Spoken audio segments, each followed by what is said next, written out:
자, 3빌리언 살펴보도록 하겠습니다. 3빌리언 30억. 자, 이 종목은 상장되었을 때부터 시가세가 노려야 되는 종목으로 체크를 드렸던 종목이죠. 자, 비슷한 시기에 상장됐던 종목들 줄줄이 나온 종목 중에서 연이어서 저희가 작년 하반기에 4분기에 추천을 드린 바 있습니다. 넥스트바이오 같은 종목들, 이 종목이 근래 몇 년간 상장됐던 종목 중에서 가장 좋은 종목입니다 라고 저 스타트에서부터 뭐 이런 것 같은 경우는 뭐 저희 기록이 지금 다 천재투자TV에 다 남아 있으니까 저쪽에 작년도에 이 종목이 상장됐을 때 제가 분석해 드렸던 내용 살펴보시게 되면 거기 그대로 나옵니다. 근래 몇 년간 상장됐던 종목 중에서 제일 좋은 종목입니다 라고 얘기 드렸던 이 넥스트바이오 지금도 신고가 계속 들어가고 있죠. 최근 같은 경우도 지금 저 위쪽에서 이쪽 라인으로 이렇게 되돌아 내려오면은 이거 받고 들어가도 됩니다 라고 해드렸고, 어저께 급등 신고가 나왔던 종목이고요. 그리고 온코닉 테라퓨틱스 같은 종목 굉장히 좋은 종목이고 어마어마하게 싸게 나온 종목입니다 라고 설명을 드렸고요. 그리고 그 다음에 그 사이에죠, 자, 넥스바이오 그 다음 쪽으로 집중 체크 드렸던 종목이 바로 이 3빌리언이죠. 자, 이 3빌리언은 오늘 나가는 쪽의 이슈를, 오늘 오른 이슈 쪽을 먼저 살펴보게 된다 그러면 이건 무슨 이슈냐냐, 자, 희귀질환 AI 진단 경쟁력 이렇게 나왔습니다. 새로운 거 있습니까? 기존절에 새로운 거 하나도 없습니다. 이거 여기서 이제 기존 내용에서 들어간 거는 AI자 하나 들어간 거예요. 원래는 뭐 희귀질환 진단 아니었어? 얘 원래 처음부터 희귀질환 진단이거든요. 그래서 이 종목은 얘가 상대적으로 조금 비싸게, 그리고 이 목표 자체가 과도하게 뻥튀기 된 흐름이 있다라고 설명드렸어요. 이 종목 상장 전에 이 종목의 CEO가 뭐라고 얘기를 했냐 그러면 수년 내에 연매출 5천억을 달성하겠다. 그건 좀 심하시고요. 심하시고요. 얘기 들었고요. 오버행 내리고 나온다 그러면 똑같이 다른 종목들, 온코닉 같은 종목처럼 이건 상대적으로 좀 비싸게 상장이 됐었기 때문에 오버행이 들어오게 되면 밑에서 떨어지게 될 테니까 그때 받아라 라고 추천드려서, 그 다음에 저가 내려올 때마다, 최근 같은 경우도 역시 마찬가지 주가 내려왔을 때 약세 섹터 종목에서 이제 이거 사셔야 됩니다 라고 얘기를 드렸던 종목이죠. 3빌런 같은 종목들 노린다라고 해서 중간에 다른 종목 설명을 하면서도 3빌런 같은 종목 사면 됩니다 라고 여러 번 얘기를 드렸던 바로 그 종목입니다. 그러니까 현재 같은 경우에 이건 뭐냐라고 하면 처음 이 종목을 그래서 밀려 들어오는 경우에 사라고 했던 이슈로 보게 되죠. 희귀질환 진단이죠. 없어요, 동종기업이. 그래서 동종기업이 없는, 동종의 다른 기업이 그냥 혼자 기대를 다 안고 가는 종목들의 경우는 그림이 다르다라고 해서 설명을 쭉 드렸지 않습니까? 흔하디 흔한 면역 항암 이런 거 아니고요, 흔하게 깔려있는 이런 거 아니고 희귀질환 진단주는 많습니다. 코로나 쪽에 보면 진단자 이름 붙이고 있는 거 겁나게 많죠. 진단주요 한 50개 이상이 돼요. 진단 관련 종목이 이렇게 되는데, 이 중에서 희귀질환 진단을 하는 종목은 단 한 종목도 없다 이겁니다. 얘가 유일한 겁니다. 아직도요. 얘 들어올 때도 그렇고 지금까지도 얘 하나입니다. 희귀질환 진단. 그래서 이 케이스 같은 경우는 다른 종목들하고 다르게 희소성 프리미엄을 받는다 라고 해서 이 종목 밀려 내려오면 사라고 얘기를 드렸잖아요. 거기에서 내용 새로 추가된 건 뭐냐 그러면 AI 하나 들어가 있는 건데, 이게 지금 AI가 무슨 새로운 모멘텀이 됩니까? AI가 이게 흔하게 우리 여러분들 TV 광고 같은 데서 보면 지금은 진단자가 붙어 있는 거는 의료 헬스케어뿐만 아니라 나머지 모든 분야에도 진단자가 들어가는 거는 다 AI 다 들어갑니다. 금융진단 AI 안 들어갑니까? 금융진단 같은 경우도 AI 다 들어가죠. 금융사들 광고에 다 나오지 않잖아요. 보험진단, 당신의 보험 들어간 걸 얼마나 효과적으로 해서 AI가 다 진단해 드립니다. 광고 나오잖아요. TV 틀면 맨날 나오지 않습니까? 보험 진단도 AI가 다 해요. 앞으로는 뭐가 됐건 진단자가 붙으면 AI가 다 해요. 지금 현재 다른 진단주에도 AI자는 다 붙어 있습니다. 진단은 그렇게 갈 수밖에 없잖아요. 구조 자체가 진단은 사람이 그래가지고 일일이 판단하는 것보다 AI가 판단하는 게 훨씬 더 싸고 빠르고, 진단은 무조건 다 붙을 수밖에 없는 거예요. 이게 여기에 AI자 하나 기존에 있던 내용을 뭐로 잡아들였죠? 희귀질환 진단 이거 하나밖에 없다.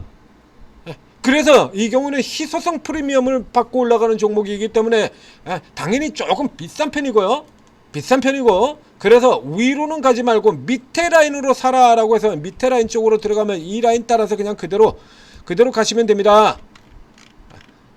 이 흐름 따라 가지고 이제 그대로 가면 됩니다 라고 얘기를 했지 않습니까? 자, 이거 그냥 그대로 연결되는 거거든요. 저쪽에 앞서는 이제 이렇게 그려드렸고요. 이쪽 자리 이렇게 연결시켜 보면 지금 딱 이렇게 저점이에요. 그래서 이제 사면 된다라고 얘기 들은 거 아닙니까, 이거? 그냥 이 자리만 들어오면 이렇게 사면, 그러면 다시 되돌려지고 지금 계속해서 반복해서 나왔던 되돌려지고 이 위쪽으로 가는 건 버겁습니다. 이거. 그러나 밑에서는 계속 되돌릴 수밖에 없다는 얘기죠. 이거밖에 없거든요. 그래서 지금 같은 경우는 이제 반 들어온 겁니다. 반. 오늘 시점 같은 경우에서는 여기서는 이제 복불복에 여러분들이 오늘 사가지고 모릅니다. 내일 운 좋으면 내일도 올라갈 거고요. 운 나쁘면 내일은 다시 밀릴 거고요. 결정이 안 되는 거죠. 그래서 요거 같은 경우에 이제 계속해서 뉴스에 속지 마라라는 얘기를 드리잖아요. 뉴스를 한 번씩 확인을, 특히나 헬스케어, 신약주, 바이오주 요런 쪽 헬스케어 분야, 이 의료기 포함해서 헬스케어 분야 같은 경우는 이 뉴스 반드시 보셔야 된다는 얘기를 드렸잖아요. 이게 기존에 같은 내용이, 자, 신약 같은 경우도 살펴보죠. 신약이 하나가 만들어져 가지고 결국에 기술 이전 들어가고 마지막 종결 짓는지까지 몇 년 걸리죠? 젠백스가 지금 18년째입니다. 젠백스의 GV1001이 18년째예요. HLB의 리보세라름이 17년째 진행 중인 거고요. 17년 중에는 약 하나 가지고 17년, 18년을 끌고 있는 겁니다. 그러면 어떻게 해야 돼요? 계속해서 주기적으로 계속해서 반복해서 그 모멘텀이 계속 반복해서 나올 수밖에 없는 거죠. 나머지 종목들도 같아요. 그래서 똑같은 모멘텀을 가지고 그 다음에 자칫 재탕으로 나올 때 같은 경우는 당연히 약발이 떨어질 수밖에 없는 거죠. 이제 그런 거 생각해야 되는 거예요. 그래서 이게 약발이 더 강화된다라고 하는 건 특별한 몇몇 개의 조건이 맞아 들어가야 더 강해지는 거예요. 그러니까 지금 같은 경우라 그러면 그게 어느 정도 강해질 만한 시기가 되죠. 왜? 시장이 전체로 튀는 시기니까. 그러니까 현재 시장을 고려를 한다면 이건 종목의 힘 자체가 아니고 AI 진단, 애초에 그냥 희귀질환 전단, 여기서부터 나오는 겁니다. 그러니까 포인트가 AI 진단이고 희귀질환 진단이고요. 희귀질환 진단은 첫 상장에서부터 지금까지 계속 작동되고 있는 모멘텀입니다. 새로운 모멘텀이 전혀 아니라는 거죠. 그러면 이 종목 같은 경우는 폭주의 형태로 들어가기가 어려운 종목이라는 얘기가 나오는 거죠. 왜? 이미 다 나와있던 내용이잖아요. 뭐가 다른 건데? AH자 하나 집어넣은 건데, 진단은 원래 A가 자동으로 들어가는 거예요. 새로운 게 하나도 없지 않습니까? 그렇기 때문에 이런 걸 이제 여기서 들어가는 형태로 들어가면 안 되네요. 싸게 사야 승부를 보는 형태의 게임이다라는 얘기입니다. 그래서 위쪽 같은 경우라 그러면 이제 위쪽에서는 하나 단발로 쫙 잡아 뽑으려는 요 정도 하나 더 남았어요. 요 정도 단발로 이렇게 추가로 이제 올라드는데 빡 하고 튕겨주는 요 정도 흐름들이 하나 더 남았다라고 보시면 되는 거고요. 이거는 그런 케이스라고는 굳이 오늘 들어가실 필요는 없죠. 이제 내일 60일 위쪽에서 다시 위로 이렇게 끌어올린다는 흐름 나온다라고 하면 그때 받으시면 되는 거고요. 여기서 살짝 눌리는 흐름 정도에서는 찾아볼 필요도 없습니다. 다시 이 아래쪽 라인으로 내려오면, 즉 6,000원 선 이하 쪽에서 나와서 보든지 아니면 돌파 쪽으로 나든지 딱 둘 중에 하나로만 접근하시면 되는 거고요. 이 케이스 역시 마찬가지 밴드 상단. 그래서 아주 강력하게, 즉 이쪽 섹터들, 의료기, 진단 이런 쪽이 올라들어오면 단독 모멘텀으로는 지금까지 나왔던 이 모든 상승에 다 이 희귀진 질환이 다 붙어있던 거기 때문에 단독 모멘텀 가지고 이렇게 뻥뻥 들어가는 건 굉장히 어렵다는 얘기야. 그러니까 나머지 쪽 섹터들 종목들이 좀 더 올라와주는 집단 무더기 상승을 보이게 된다면 밴드 상단까지, 그게 아니다라고 할 경우는 요 정도까지 살펴보면 되는 겁니다. 7,000원대 7,300원 전후 요 정도까지. 그러니까 현재 6,230원 하고 있으니까 약 1,000원 15% 정도 추가 상승. 그럼 뭐 지금까지 올라온 것보다는 어쨌든 그래도 좀 더 많이 올랐을 수도 있을 것 같습니다. 지금까지 올라온 것만큼은 안 되네요. 남아있는 게 얼마 안 되죠? 이제 남아있는 게 지금 6,700원이니까요. 10% 정도 있는 거네요. 그래서 지금 우선적으로 들어갈 만한 수준은 안 되고, 그래서 뉴스를 항상 살펴보라는 얘기를 드리잖아요. 그래서 모멘텀이 나오면 그게 예전에 나왔던 모멘텀인지, 나왔던 모멘텀 생각 안 하고 그걸 뭐 오늘 처음 등장한 것처럼 생각하게 되면 결과적으로 항상 잘못된 점. 오늘 뉴스 보고 우와 희귀진단 AI 경쟁력 우와 이거 가야 되는 거 아니야, 그러고 붙으면 결국에 항상 뒤통수 맞을 수밖에 없죠. 이런 건 내용들 확인하셔야 된다는 얘기입니다. 제가 천재투자TV에서 계속해서 짚어드리죠. 3벨은 굉장히 많이 나오잖아요.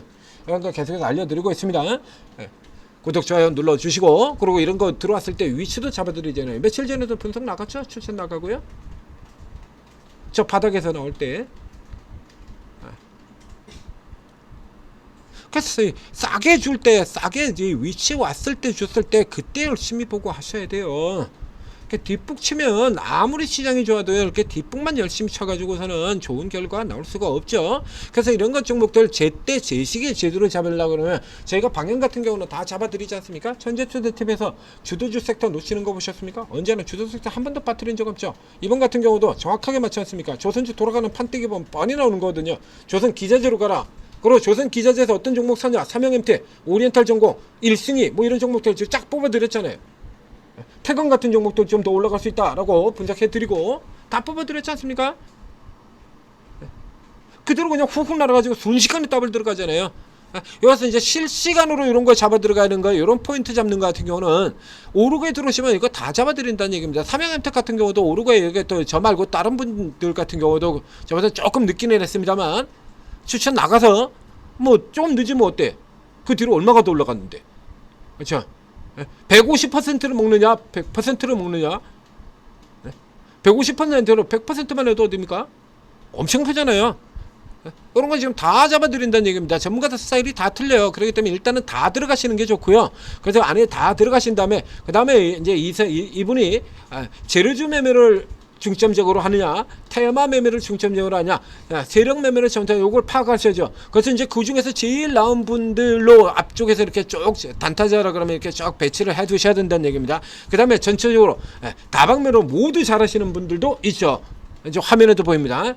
다방면으로 모두 잘하시는 분, 요런 분들 넣고, 그 다음에 나하고 또 스타일 잘 맞는, 호흡 잘 맞을 것 같은 전문가, 그 다음에 각 섹터별로 특기를 가진 전문가들 그 밑으로 차례대로 이렇게 쭉 배치해 놓으면, 바이오가 될 때는 바이오 전문가, 반도체가 뜨면 반도체 전문가, 2차전지 뜨면 2차전지 전문가, 이렇게 찾아 들어가시면 되잖아요. 에너지가 뜨면 에너지 쪽 전문가 다 있어요, 오르고에. 그래서 그때 같은 경우 그 종목이 뜰 때는 거기에 특기를 가진 전문가를 중점적으로 해서 중심적으로 살펴보게 된다면, 장세의 성격도 얘기 드렸잖아요. 제가 이게 롱숏으로 들어서 틈새 쪽이 더 강한 장세로 가느냐, 주도주 쪽이 더 강한 상태로 들어가느냐, 이것도 천재투자에서 방향 다 잡아드리지 않습니까? 그러면 여기서 맞춰 들어가면 되는 거거든. 근데 아무것도 모르면 그것도 누가 누군지 어떻게 할 거야? 그래가지고 전혀 엉뚱한 방에 들어가가지고, 그래가지고 종목 안 준다 그러고 종목 엉뚱한 거 추천했다 그러고, 그러고 쳐봐요. 뭐 나오냐 이거지. 심지어는 뭐 코인방에 들어가서 주식 추천 안 해준다고 투덜거리는 경우도 있죠. 코인방에서 주식 추천을 왜 해? 코인 추천을 해야지. 코인도 지금 얼마나 바쁜데. 코인도 지금 겁나 바빠요. 코인 시장 겁나 잘 나가서 주식시장 쳐다볼 여력이 없어요. 코인하게 바빠. 그럼 거기 가서 주식 달라 그러면 주식이 나옵니까? 추천제 달라 그러면? 들어가서 이렇게 차분히 살펴보시고 전문가 특기들을 보시고, 그래서 이렇게 기록을 해 두셨다가 시장 방향 정해드리면, 그러면 그 중에서 제일 잘하시는 분을 중점적으로 하시면 되는 거예요. 시장이 만약에 꺾어지는 흐름 나온다 그러면 개별 틈새 테마, 그 다음에 개별 세력주, 요런 쪽에 전문가 특기 가지신 분들 있죠. 그러면 요런 분들 열심히 또 따라다니면 약세장에서도 이익 낸다는 얘기입니다. 지난 4월달에 보여드렸지 않습니까? 4월달에 지수 깨질 때 대선 테마주, 정책주, 대선 정책주, 이재명 테마주, 민주당 정책주들, 이재명 정책주, 이런 가지고 뭐 완전 날아다녔지 않습니까? 시장 깨지는 동안 오히려 반사로 수급이 몰려가지고 더 벌었었죠. 잘 활용하시면 장세가 어떤 상태가 됐건 계속해서 이익 낼 수 있는 겁니다. 그리고 제대로 활용하셔서 성공 투자하시기 바랍니다.